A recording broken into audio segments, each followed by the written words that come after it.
Olá, pessoal. Bom dia, boa tarde ou boa noite. É, é, vamos falar um pouquinho aqui hoje de sociologia, né? Com os terceiros anos do ensino médio da Escola Brocato de Santa Bárbara do Oeste. Meu nome é Eduardo Teixeira, professor de sociologia, e nós vamos abordar então hoje direitos civis, políticos e sociais. Lembrando que eu estou morrendo de saudade de vocês, daqueles nossos bate-papo em sala de aula, que era importante, as nossas brincadeiras no corredor da escola, mas nesse momento de distanciamento social não é possível, e o nosso contato está sendo via internet, né? Via web, como diria o outro. Pessoal, levantei hoje porque hoje, enquanto eu gravo essa aula com vocês, é 13 de maio de 2020. Pois bem, por que eu ressaltei essa data? Porque em 13 de maio de 1888 acontecia a libertação dos escravos no Brasil, né? Com a assinatura da Lei Áurea, né? Tá certo que tiveram outros movimentos que precederam, né, a abolição da escravatura brasileira, mas a ratificação, a assinatura, a que colocou em papel a liberdade dos escravos foi, então, a chamada Lei Áurea.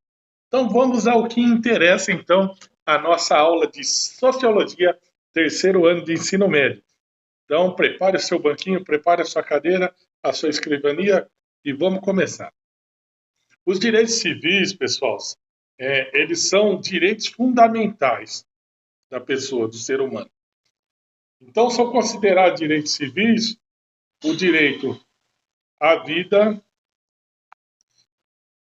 à liberdade de expressão, de pensamento, né? O direito de não ser, de não ter a sua casa invadida, né? O direito de propriedade, então, é considerado um direito civil, né?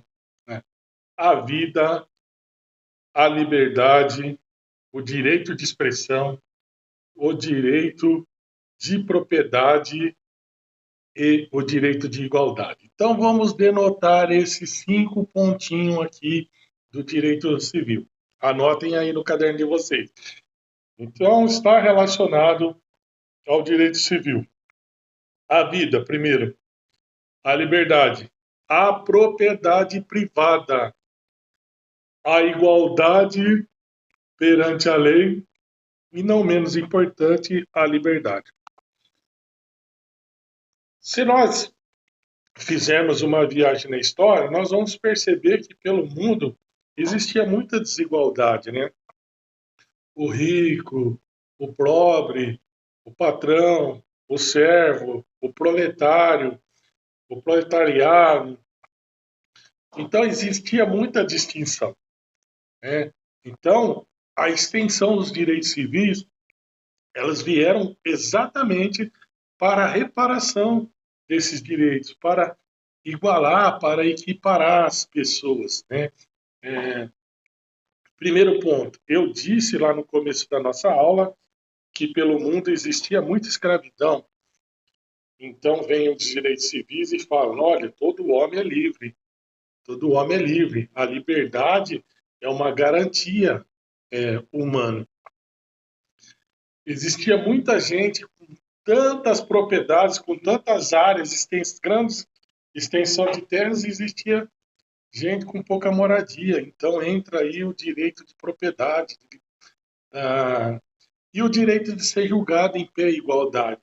Aqui não é mais julgamento pela classe social que você pertence, como era antigamente. Agora, o julgamento seu é de acordo com os fatos. Tá? Os direitos políticos garantem a participação do cidadão no governo, né? O direito de eleger e de ser reeleito, né? Realizar manifestações políticas, ou mesmo fundar um próprio partido. Os direitos civis não garantem os direitos políticos. Por que que os direitos civis não garantem políticos? Porque até 1985 nós vivíamos numa ditadura militar, né? Então nós tínhamos direitos civis, mas não havia direito político no Brasil, né? Por isso, o simples fato de possuir um direito civil não permite que você tenha os direitos políticos. Vamos dar aqui um exemplo vinculado ao nosso dia a dia. Você hoje que está assistindo essa aula tem entre 17 e 18 anos. 17 anos. Então, você assistindo essa aula, você possui direitos civis, como o seu nome, né, a sua liberdade, dentre outros direitos, dentro, dentre os princípios norteadores para a sua vida, mas, no entanto, você não possui o direito político na sua plenitude, porque aqui você tem, nesta idade que você possui hoje, você pode somente votar e ainda pela minoridade não pode ser votado, né? Os direitos sociais são passíveis de interpretação. Por quê? Eles incluem o direito à educação, à saúde e a um salário justo, né? Para nós fazermos um liame, para nós fazermos uma ligação, nós temos que entrar no artigo 6º da Constituição Federal, que vai nos dizer que direitos sociais são exatamente isso: a saúde, a educação, o esporte, a cultura, o lazer, o trabalho e a moradia digna, entendeu? Então, o Estado tem a obrigação. Por que que eles são passíveis de interpretação? Exatamente por isso, né? Porque eles incluem os direitos à educação, à saúde e a um salário justo, né? Então, quando nós olhamos no direito político, ou você possui capacidade política para exercer a sua vida política, ou não. Por isso que não há interpretação. Falar de direito social é relevante e fácil, porque ele produz a riqueza de garantir os direitos da sociedade. A função moral específica do Estado.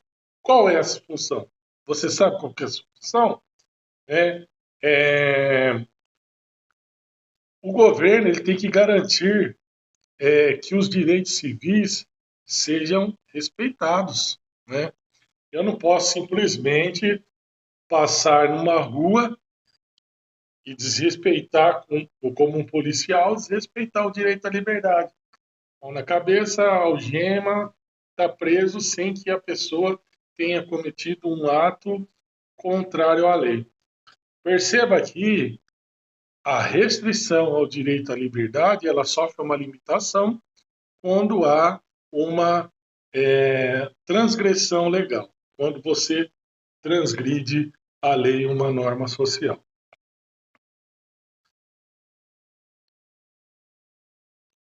Para alguns doutrinadores, né, a justiça acontece com a existência de uma instituição centralizada que visa a dividir toda a riqueza igualmente entre os cidadãos. Então aqui entra na esfera política o Estado, né? O Estado que tem essa função social de tratar das desigualdades, né? Então o homem presta aqui a sua liberdade para o Estado em função de que o Estado organize a sociedade, né? Na forma civil, política e social, né? Então cada estado, cada nação, vamos transportar aqui o nome nação, porque subentende a soberania, ele tem essa função de garantir, né, ao seu cidadão, ao seu igual, a extensão dos seus direitos civis, políticos e sociais. No artigo 5º da Constituição Federal, ele descreve que nós somos iguais perante a lei, e essa igualdade que ele nos dá, que ele nos denota, traz lá a extensão de vários direitos, denotado direito de propriedade, liberdade, direito de imagem, todos os direitos que estão ligados ao homem, ao cidadão, para que ele possa haver uma proteção quando há uma transgressão, então, ou quando há um desrespeito a esses direitos, né? A esses direitos. Nós moramos, pessoal, num país capitalista, né? É. Então, a imagem do capitalismo no direito civil consiste em plenitude em livre mercado, né? E tem tendência ao anarquismo, né? O anarquismo, para vocês terem ideia, pode ser visto como um modelo ideal, mas não é possível de fato, né? Fazendo analogia com a criminalidade, o ideal é a não existência de crime, algo utópico, né? Da mesmas formas que não se pode acreditar que não exista o crime, também não há a possibilidade de acreditar que não se exista o anarquismo. Falando em direitos civis, políticos e sociais brasileiros, nós temos que fazer uma viagem na história, né? Por volta de 1799 a 1800, após a Revolução Francesa, temendo que os sindicatos tornassem o centro de ligação política, a coesão operária foi decretada as ilegais. Ou seja, toda reunião operária é decretada ilegal, né? Então, não posso sair por aí falando o que eu quero como operário. Percebam que aqui, nesse momento histórico, havia uma guerra política, né? No final do século XVII, início do século XVIII, existia uma guerra política. E essa guerra foi desencadeando pelo mundo, né? Aqui no Brasil, nós éramos colônia de Portugal. Pois bem, colônia de Portugal. Outros países pelo mundo era colonizado pelos países da Europa. E essas colônias de Portugal da Espanha, de outro país, eles acabavam, pelo fato de ser colonizados, ou colonizados por esse país, recebendo a sua língua, os seus tratos culturais daquele outro país. Então, nós vamos emprestar da Declaração Universal dos Direitos Humanos e da Declaração Americana alguns aspectos relativos aos direitos civis, políticos e sociais brasileiros. Se nós olharmos a Declaração Universal dos Direitos Humanos, que ela é de 10 de dezembro de 1948, nós vamos ver que um dos princípios básicos dela é a vida, a liberdade, a igualdade e a fraternidade. Por que a fraternidade? Nesse momento em que ela foi promulgada, nesse momento de criação dela, de 45, e a sua promulgação até 1948, nós estavam aí no auge, né, no meio da Segunda Guerra Mundial. Então precisava que o homem, que o ser humano, tratasse as pessoas mais iguais, mais igualdade, tivesse mais amor, e também que o homem pudesse a ser comparado igual um aos outros. Não tem mais essa, o negro é escravo, fulano, o ciclano é escravo, o Bertando é escravo. Tem uma guerra, eu conquistei aquele povo é meu escravo. A partir do nascimento, então, dessas legislações, nós rompemos com a escravatura no mundo, nós rompemos, então, com esse estado de diferença, vamos abrir as aspas necessárias, então nós chegamos um pé de igualdade. Nós falamos abrir as aspas porque nós sabemos que ainda existe muita diferença, muita desigualdade que precisam ser reparadas. Mas essas desigualdades serão reparadas quando realmente reconhecermos a extensão dos nossos direitos. Beleza? Ó, então vamos dar uma passadinha lá no começo. Direitos civis. Direito à vida, à liberdade, à propriedade, à igualdade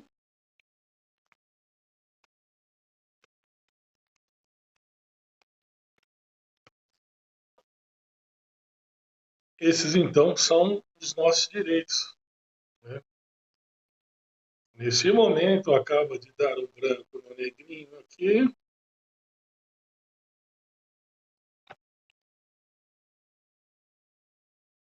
E o direito de ir e vir, né? E a sua expressão de pensamento. Ok, pessoal? Os direitos políticos está relativo ao direito de votar e de ser votado. Aí, eu me recordo que no começo do ano, quando nós estávamos estudando, eu falei um pouquinho para vocês de capacidade. Lembra que quando eu falei da capacidade civil da pessoa? A pessoa de 0 a tantos anos é considerada incapaz. Ah, de tantos a tantos é considerada relativamente incapaz. Acima de 18 anos, a pessoa é considerada capaz para exercer o ato da sua vida civil. Como é que funciona, então? De 0 a 12 anos, de 0 a 15 anos, a pessoa possui a incapacidade, porque tudo que ela vai fazer, tudo que ela vai realizar, né, na sua vida civil, ela é obrigada a estar acompanhada pelos seus pais, né? De 16 a 18 anos já tem uma diferenciação, porque ela pode assinar algumas coisas em conjunto com seus pais. E a partir de 18 anos ela pode realizar os atos da vida civil sozinha, porque ela se torna uma pessoa capaz. A exceção da capacidade com 18 anos, ela se dá quando uma pessoa tem uma doença temporária, ela não pode responder por si mesma, ou uma doença mental irreversível, onde ela não irá conseguir responder pela sua vida. Então, qual é a função social do Estado? A função social do Estado é a organização, a mediação e a solução dos problemas, né? Para que possa dar para o seu cidadão, para o cidadão do seu país, a condição de vida como é regida pela lei. Pois bem, então nós vamos terminando assim por aqui, lembrando a vocês que o nosso direito civil, a nossa condição de direito civil, ele passa pela Declaração Universal de Direitos Humanos, passa também sobre a proclamação, né, da independência dos norte-americana, e que foram emprestando direitos e garantia do homem. Né?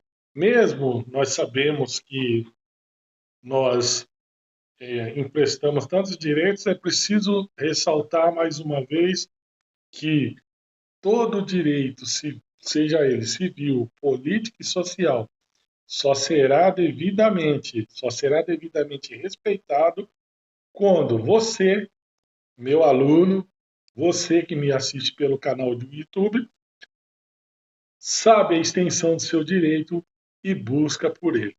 Entendeu? Direitos civis, liberdade, liberdade de expressão, igualdade, direito de propriedade e vida. Então, se cair dentro da sua prova no Enem, quais são os direitos civis brasileiros, você já vai saber que esses estão diretamente ligados. Ok? Fiquem com Deus. Até a próxima aula do nosso canal.